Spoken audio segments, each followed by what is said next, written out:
Am I live? I have no idea if I am live.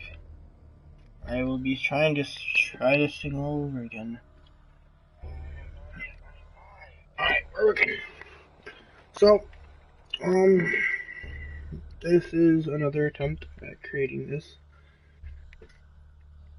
I'm sorry if it's really sloppy. But, I'm going to get the report out of the way first. So, first things is I would like to say disclaimer.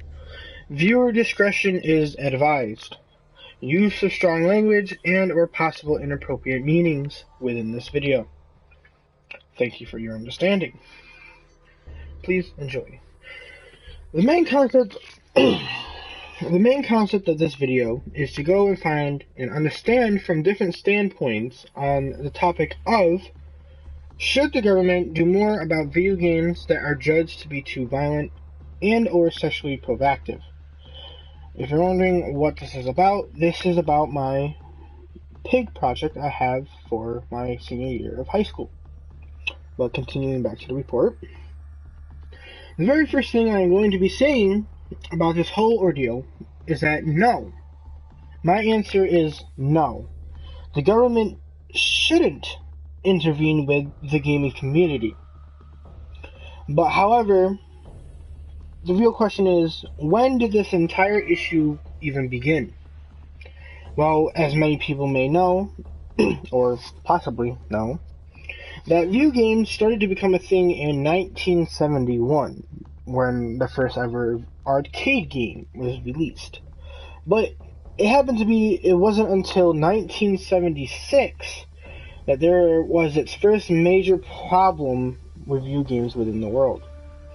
There isn't really a way to tell who was involved with the issue when it started, but from what I could tell, that in 1976 there was the first controversial video game, Death Race, which happened to be pulled off from store shelves due to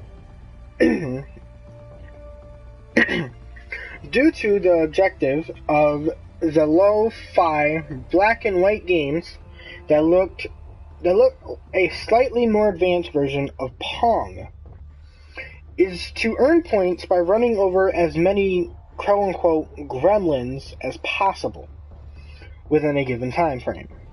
According to video game historian Steve L. Kent, not sure, Kent, what got everyone upset about Death Race was that you heard this little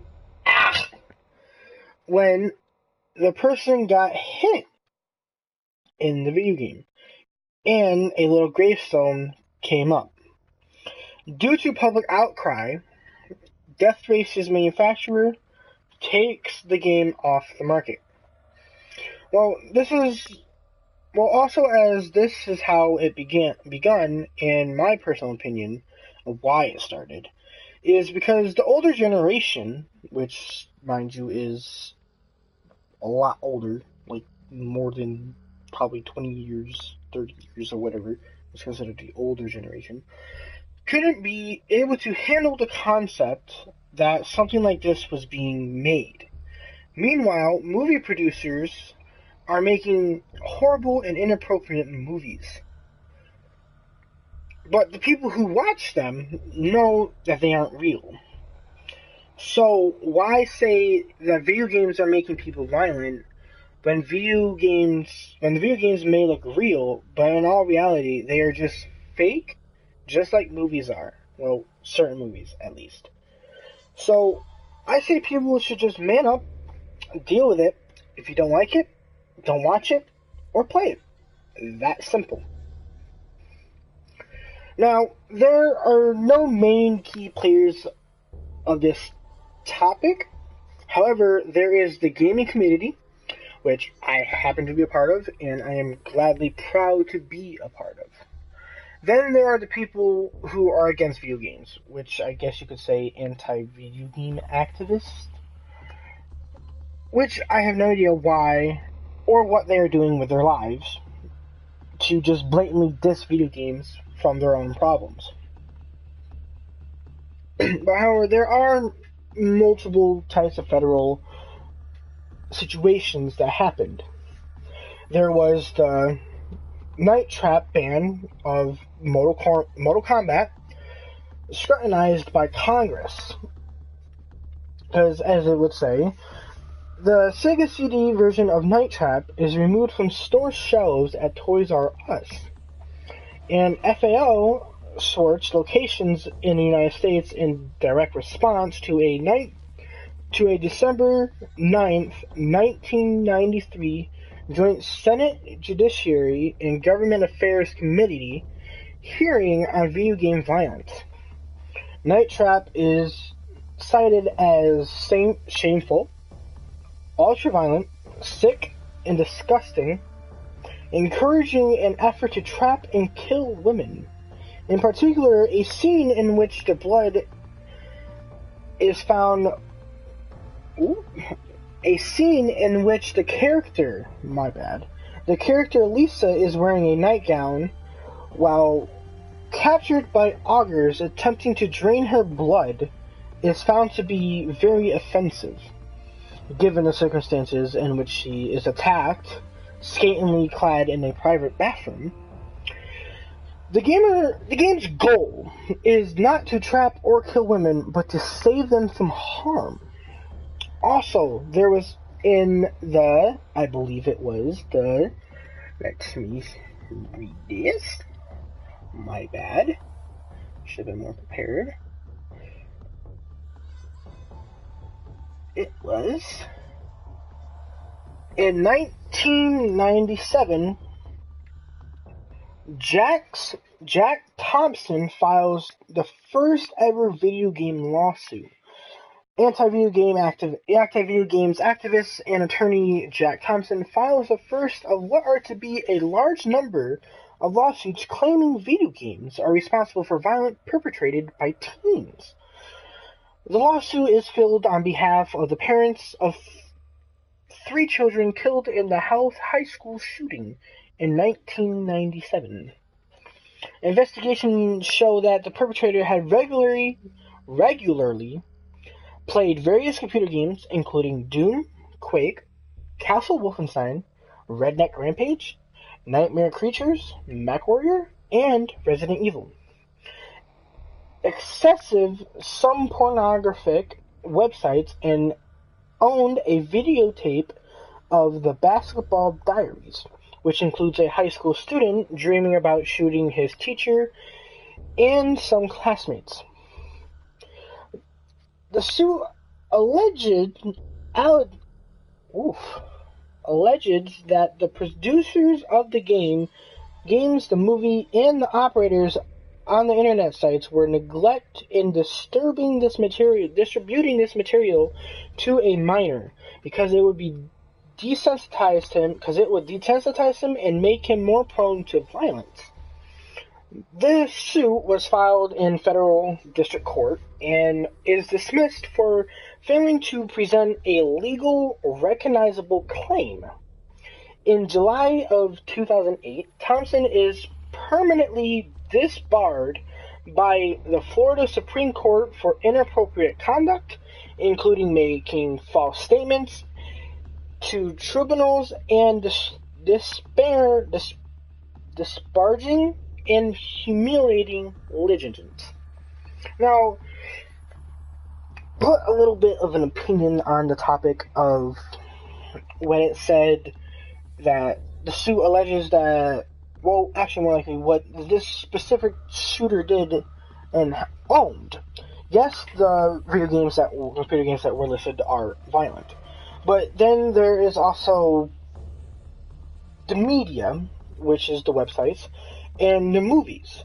So it can't just all be video games that are doing this, because as you can tell, there was all 3 of those: the sexual productive, the violent act of doing something. Mind you, as it stated, and I quote, this particular person owned a videotape of basketball diaries, which includes a high school student dreaming about shooting his teacher and some classmates.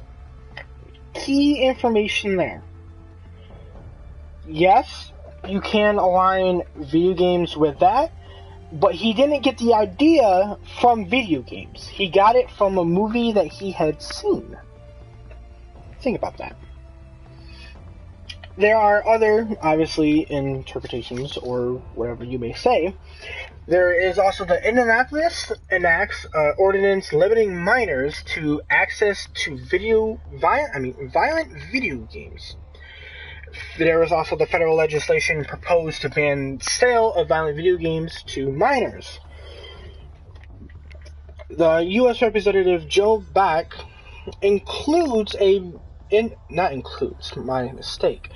introduces a bill that would make selling or renting video games to minors a federal crime.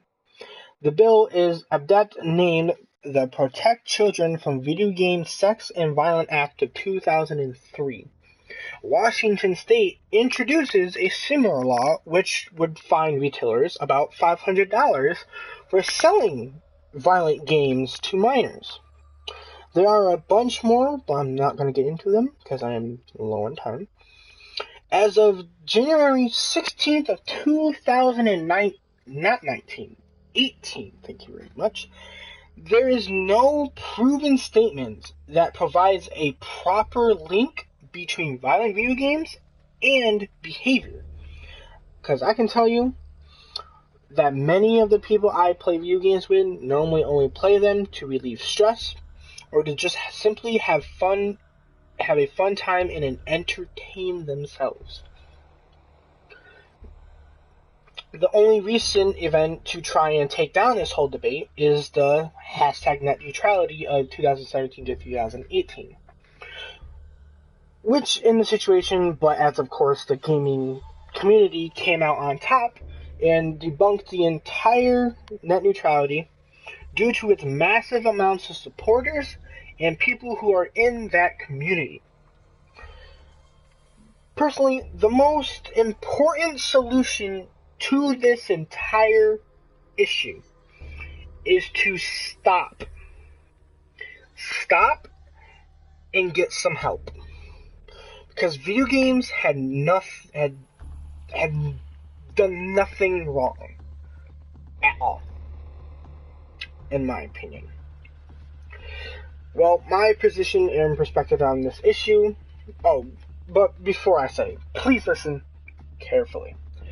Viewer discretion is advised. Now, I would like to start up a game, if you would please let me do so. Play a little bit hardcore. Sounds good. So, the main opinion that, yes, there are things that can relate to the entire interpretation of video games being violent. But you also have to take away from the fact that video games are a false reality. Obviously, there are VRs in nowadays years. Excuse me. But still, even before, there would be the computers and the consoles. And they're all played through a screen on a disc. Or downloaded. It's mostly due to what a person may or may not think about what to do with this type of stuff. Because I've been playing video games. I've been playing violent video games for a very long time. In fact, my first ever violent video game was Fallout 3. Not even Fallout 3, actually. And my first ever violent video game happened to be a kind of death race game. Where you would run around and destroy other cars. I know. That was my first ever, quote-unquote, violent video game. But, however, just to get off of that, I really say that people should just stop attacking video games when they literally be either that or you get it from something else. Because most of the time, you get it from something else. As some people may even say. But, it's just personal preference. I don't know, I am rambling on right now. But, more onto the entire deal again is that no, the government shouldn't intervene. The reason why is because laws. There are already laws in place that restrict any kind of minor to be getting a violent video game. Because I can tell you, in the New York State, you have to be 17 or older in order to buy a rated M game. How I know this is because I've been ID'd in order to buy a rated M game. You are required to be ID'd if you are less than the age of 17. You are to have a legal guardian and their consent to buy that video game. Yeah, there are some stores that won't say that, but that is their fault. That there are certain things in this that relate to violence in games, and if the retailer doesn't state that, that is not the video game's fault. It's the retailer's fault for not providing that information.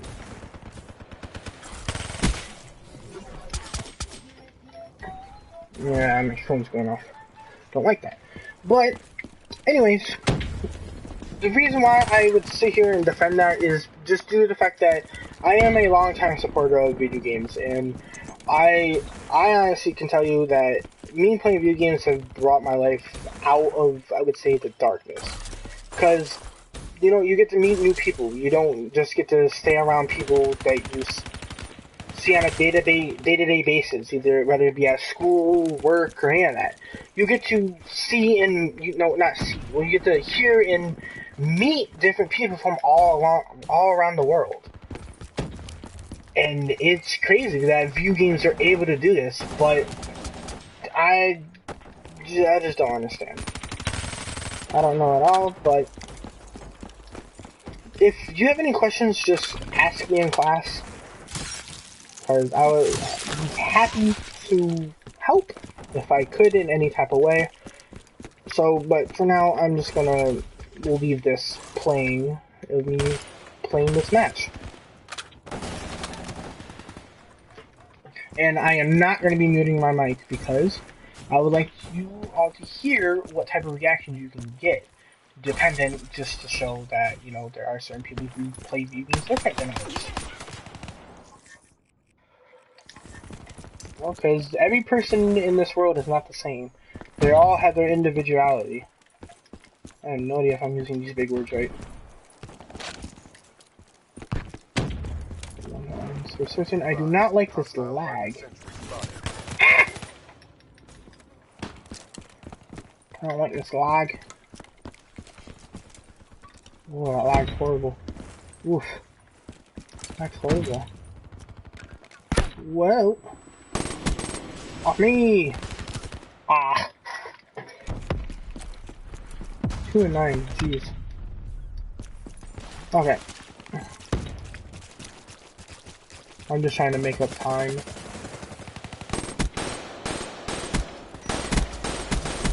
Woo! Quad feet on screen, boys!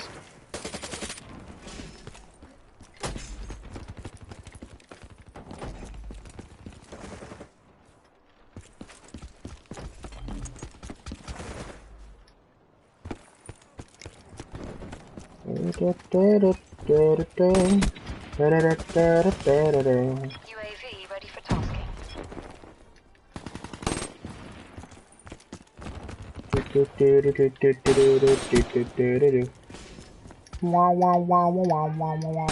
Oh. Hello? Hello? Is anyone here?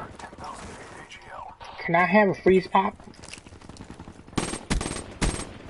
Freeze pop sounds really nice right now. I wonder if my mama bought some freeze pops.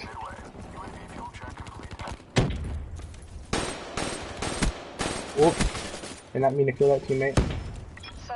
Oh, I got me a Cerberus. Yeah, Mr. Cerberus. Come in. Cerbity Derby. Hello, Mr. Robot Dude. Scared the crap out of me. This might be ending soon, hopefully. I got me my wraps, please. Yeah. Setting up the drop.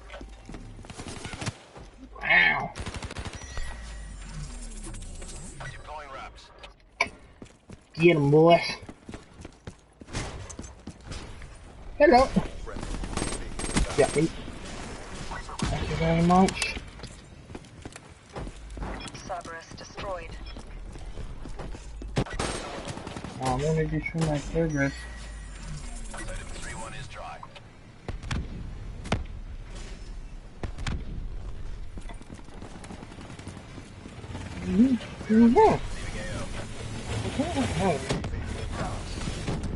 Get 'em, boys. Ah. Oh, nice.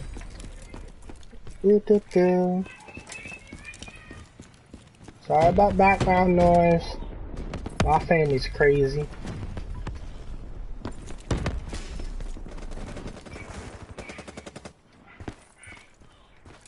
Friendly Cerberus. I will be muting my mic. Friendly care package incoming.